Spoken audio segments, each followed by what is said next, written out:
Hey, this is Mrs. Warren coming to you to just give you a little overview on the presentation I gave a few weeks ago for parents and students. If you are a student that was not there at the meeting, you need to watch every segment of this. We are leaving on June 15th through the 24th. Yay, we finally got our dates, as well as we are going to be doing the trip in reverse. Instead of going straight into Rome, we were coming back from Athens. I'm going to make these videos in different segments. You're welcome to pause, rewind, do whatever you need to do. But I'm going to be whipping through this pretty quickly. And of course, as always, you can contact me through Remind or Facebook and ask me any questions anytime. All right, here's the agenda of things we're going to talk about today. And I'm going to stop right before packing because packing is important. Chaperones, my husband and I, of course, you know me, Mrs. Warren, and then my husband, Darren. You can call him Mr. Warren or Darren, either one that makes you feel comfortable. Okay, the itinerary. Don't forget that we are going in reverse, so we're going to fly into Athens, and it's the same activities, the same itinerary that's located on the EF Tours website, but we're doing it in reverse. Now, the Roman catacombs is an extra excursion you can still sign up for and even sign up for on the trip if you feel that you would like to go. It's pretty cool. You go underground and look at where the Catholics used to have to bury their dead and worship in times that they were not very popular in Rome. What to expect on tour. First of all, you got 2 meals a day. Lunch is on your own. I certainly encourage you to eat ethnic foods, enjoy the journey, enjoy what's out there, and try new things. For the morning, it could be from a very simple continental breakfast, croissants, toast, cereal, donuts, or it could be a full American buffet with sausage, eggs, that kind of thing. It all depends on the hotel we're at. Dinner, there's one choice for dinner. Usually from the people I've talked to, everything is very enjoyable.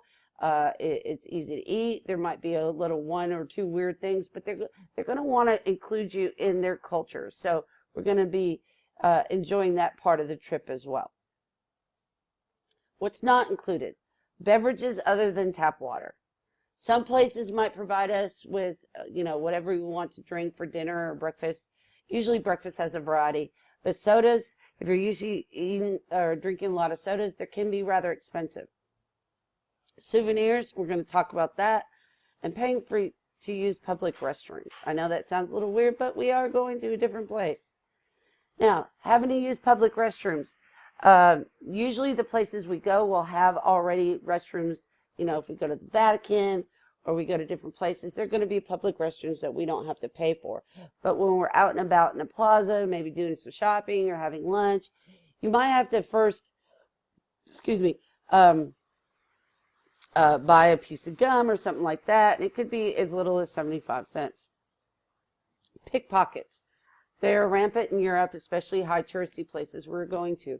We're going to have a whole nother website, or a whole nother lesson on pickpocketing.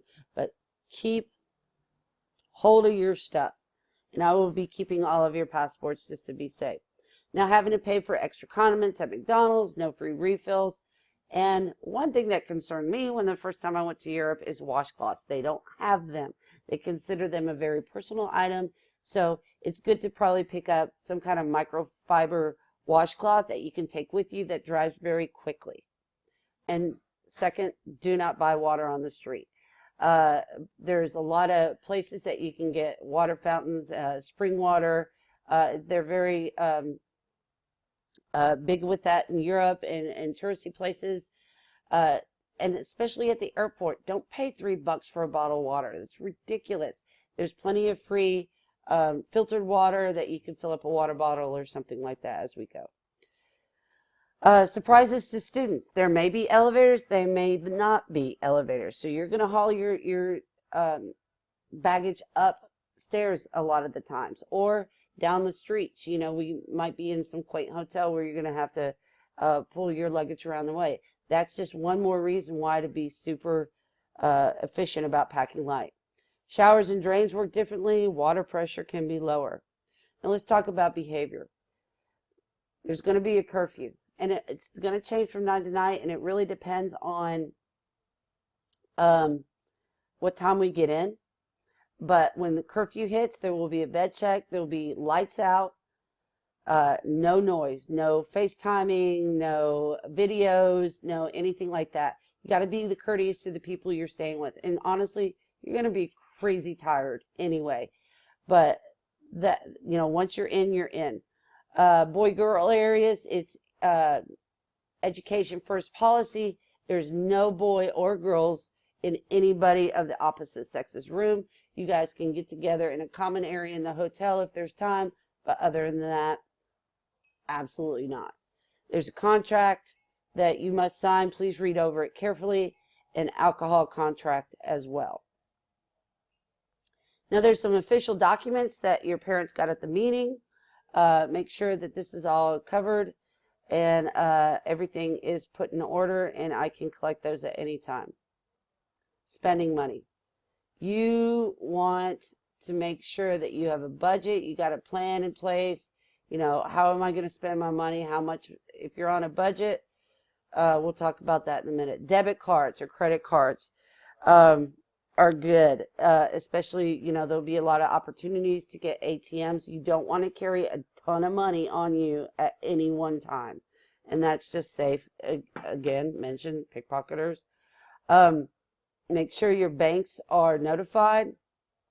Preloaded cards many times don't work, so I suggest either opening a separate bank account or however you guys want to do it at your house. Departure, at least 50 euros to have on hand just in case. Some American cash, and again, we're going to have access to those ATM machines.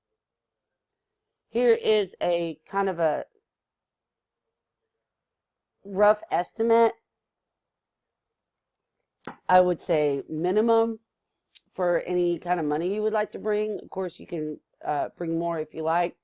Lunch, free time, evening. A lot of times you might want to grab a pizza at night. You're, you get home early and you just feel like pizza.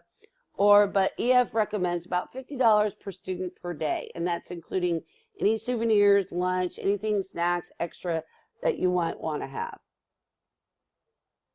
Souvenirs. Let's talk about the budget talk, guys. All right. You do not want to buy a souvenir for everybody in your family. Oh, Aunt Jan or Uncle Tom or, oh, my second niece from my brother's side. No. This trip is about you, your education, and having fun and experience.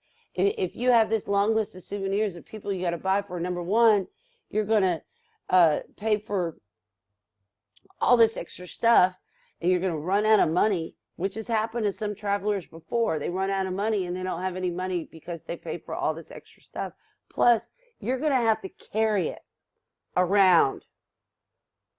I'm not carrying it for you. It might be super cool, but it's going to be inconvenient for you. Also, again, with the packing is very important, because if you do want to buy those souvenirs, you're going to have a room to put them. So make sure that you are buying souvenirs that are going to be that make sense, that are going to be small, that you're going to be able to carry. Just bringing euro dollars back to give to somebody is pretty cool from each country, because each country has a different looking euro. And also, I personally love magnets. They're very small, they're very light, they're easy to carry around. Flags from a certain country. Think about that. Think small, think small. All right. Well, that's what I got for you right now for that first introduction to the meeting. There's a lot of information. I don't want to overwhelm you.